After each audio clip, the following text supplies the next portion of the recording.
जय श्री कृष्णा। कैसे हैं आप लोग? कैसे हैं घर में सब? जरूर बताइएगा। गुप्त नवरात्रे आरंभ होने वाले हैं और गुप्त नवरात्रों में हम कुछ गुप्त क्रिया न करें, ऐसा कैसे हो सकता है? गुप्त नवरात्रों का क्या अर्थ होता है? प्रत्येक साल में 4 बार नवरात्रे आते हैं, 2 प्रत्यक्ष और 2 अप्रत्यक्ष। जो अप्रत्यक्ष यानी कि गुप्त नवरात्रे होते हैं, इनमें पूजा पाठ, जाप, मंत्र सब कुछ गुप्त रूप से किया जाता है। इन नवरात्रों में करे हुए हर कार्य का 4 गुना फल प्राप्त होता है। ये नवरात्रे हमारे जीवन के लिए ईश्वर के आशीर्वाद से कुछ कम नहीं है, क्योंकि इन नवरात्रों में दूसरे नवरात्रों की अपेक्षा हमें ज़्यादा जल्दी फल प्राप्त हो जाते हैं। यानी कि ये रात्रियां और नवरात्रों की रात्रियों से ज़्यादा सिद्ध होती हैं, परंतु इन नवरात्रों में कुछ शर्तें होती हैं जिन पर आपको कार्य करना होता है। गुप्त नवरात्रि में आप कोई भी दान पुण्य करते हैं तो वो आप गुप्त करेंगे। जैसे कि हम नवरात्रियों में अपने यहाँ पर कन्याओं को भोजन कराते हैं, तो हम अपने घर बुलाते हैं, उनके चरण धोते हैं, उन्हें तिलक लगाते हैं, उन्हें खाना खिलाते हैं और फिर अपने यहाँ से विदा करते हैं। गुप्त नवरात्रियों में अगर आप कन्याओं को भोजन कराते हैं तो ये क्रिया आपको गुप्त रूप से करानी है। लोगों को मालूम नहीं पड़ना चाहिए, लोगों को खबर नहीं होनी चाहिए कि आपने क्या पूजा पाठ की, आपने क्या दान पुण्य किया और आपने देवी के स्वरूप को क्या भोजन कराया। आपके घर के अंदर जो रोजाना की आरती हो रही है, जो रोजाना की पूजा हो रही है, वो भी पूर्ण तरह से गुप्त होनी चाहिए। तो इन गुप्त नवरात्रियों में हम भी कुछ गुप्त उपाय करेंगे और उन गुप्त उपायों को करने के लिए हम आपको रोज कुछ नया, कुछ अलग, कुछ विशेष ज़रूर बताएंगे। जब बात कर रही हूँ गुप्त नवरात्रि की, तो ये विशेष क्यों होती है? इस गुप्त नवरात्रि में हमारे देश में 2 प्रमुख मंदिरों में बहुत विशेष मेला लगता है। बहुत विशेष पूजा पाठ और अनुष्ठान होते हैं। एक है जगन्नाथपुरी, जहां पर नवरात्रि की दूसरे दिन यानी कि दूसरे नवरात्रे पर रथ यात्रा आरंभ हो जाएगी। और फिर है माँ कामाख्या धाम, जहां पर माँ के दरबार में मेला लगेगा और 4 दिन के लिए माँ रथस्वला से होंगी और उस समय माँ के दरवाजे यानी कि उनके मंदिर के दरवाजे बंद रहेंगे। लेकिन फिर भी लाखों करोड़ों की भीड़ में साधु संत, नागा, अघोरी सब वहाँ पर माँ का आशीर्वाद प्राप्त करने के लिए मंत्र जाप करेंगे, सिद्धियाँ करेंगे, पूजन करेंगे, अर्चन करेंगे, हवन करेंगे। देखिए, गुप्त नवरात्रे कहीं ना कहीं हमें ये चीज़ भी सिखाते हैं कि अगर आपके पास अभाव है, आप रोजाना अच्छा भोग नहीं लगा सकते, आप रोजाना अच्छी अच्छी मालाओं का श्रृंगार नहीं कर सकते, अगर आप माँ के मूर्ति को अपने घर में स्थापित नहीं कर सकते, फिर भी आप अपने मन से, अपनी आत्मा से अपनी माँ के साथ जुड़कर मंत्र उच्चारण करके पूरी भक्ति के साथ उनकी कृपा प्राप्त कर सकते हैं।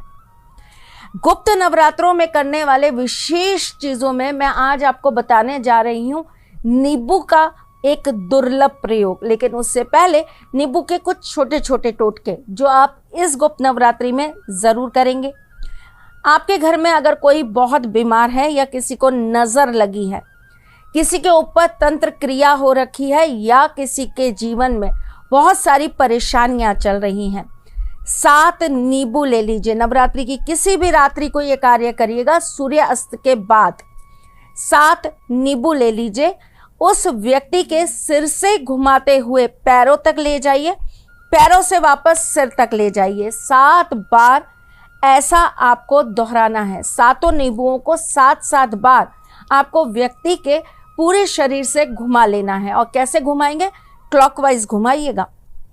उसके पश्चात आपको इन 7 नींबुओं को ले जाकर चौराहे पर छोड़ आना है और वापस घर आकर हाथ पैर धोकर घर में एक घी का दीपक प्रज्वलित कर लेना है और उस व्यक्ति के लिए माता रानी से प्रार्थना करनी है। अगर आपके व्यापार स्थल पर बार बार दिक्कतें आ रही हैं, पैसा अटक जा रहा है, आपके क्लाइंट आपसे रूठ जा रहे हैं, काम आप टाइम पर करके नहीं दे पा रहे हैं, आपके लेबर आपको परेशान कर रही है, या आप अपने व्यापार स्थल से बहुत दिक्कत में हैं, तो आपको क्या करना चाहिए? आपको एक नींबू लेना है, उसमें 5 लौंग लगा देनी है। अपने व्यापार स्थल पर इस नींबू को 2 से 3 घंटे के लिए रखकर छोड़ देना है। उसके बाद सूर्यास्त के बाद आपको इस नींबू को ले जाकर चौराहे पर छोड़ देना है। ध्यान रखिएगा, उस चौराहे से अगले 24 घंटे आप गुजरेंगे नहीं। सोच समझकर सावधानी से कार्य करेंगे तो इसका आपको बहुत जबरदस्त बेनिफिट मिलेगा। अगर आप माता रानी के नवरात्रों में 7वें, 8वें, 9वें नवरात्रे पर नींबू को अंदर से खाली करके आधा काट लेंगे, फिर उसे खाली कर लेंगे, उसके अंदर अगर आप घी का दीपक प्रज्वलित करके माँ के मंत्रों का उच्चारण करते हैं, सिद्ध कुंजिका स्तोत्र का पाठ करते हैं या दुर्गा चालीसा, काली चालीसा का पाठ करते हैं, तो आप देखिएगा आपके जीवन के सारे कष्ट अपने आप समाप्त होने लगेंगे। आपको जो रास्ते नहीं मिल रहे हैं ना, वो रास्ते दिखने लगेंगे। चलिए जी, मनोकामना पूर्ति के लिए मैं आज आपको एक विशेष उपाय बताने वाली हूँ जो आपको 9 के 9 दिन नवरात्रों में करना है। अगर आपके पीरियड्स आ जाते हैं या आपके साथ कोई और दिक्कत हो जाती है तो आप कम से कम 2 नवरात्रे ये प्रयोग ज़रूर करिएगा। आपको रोजाना एक ताज़ा नींबू ले लेना है। नींबू के ऊपर कोई दाग धब्बा नहीं होना चाहिए। नींबू को आधा काट लीजिए और उसके बाद उस नींबू को पहले आप रोली में यानी कि लाल वाले सिंदूर में अच्छी से लगा लीजिए। उसके बाद आप उसे हल्दी में लगा लीजिए। अब आपको दोनों नींबू एक साथ में रख देना है और इसके बीच में आपको एक घी का दीपक प्रज्वलित कर देना है। जब आप अपना पाठ कर लें, अपनी पूजा कर लें, जो भी आप करते हैं, जो भी आप पढ़ते हैं रोजाना, जो मंत्र उच्चारण करते हैं वो आप कर लें। उसके बाद आपको ये दोनों नींबू ले जाकर चौराहे पर पटक आना है। बहुत ही प्यार से ये कार्य करिए 9 दिन और फिर देखिए आपकी मनोवांछित इच्छाएं कैसे पूर्ण हो जाती हैं। मैं फिर आऊंगी कुछ नया, कुछ अलग, कुछ अद्भुत लेके। तब तक के लिए मुस्कुराते रहिएगा, रिश्तों में मजबूती बना के रखिएगा, अपने साथी के साथी में जुड़े रहिएगा, प्यार देते रहिएगा, प्यार लेते रहिएगा। ख्याल रखिएगा अपना और उनका जिनसे आप प्यार करते हैं। मैं जल्द आपसे मिलने आऊंगी। तब तक के लिए राधे कृष्णा।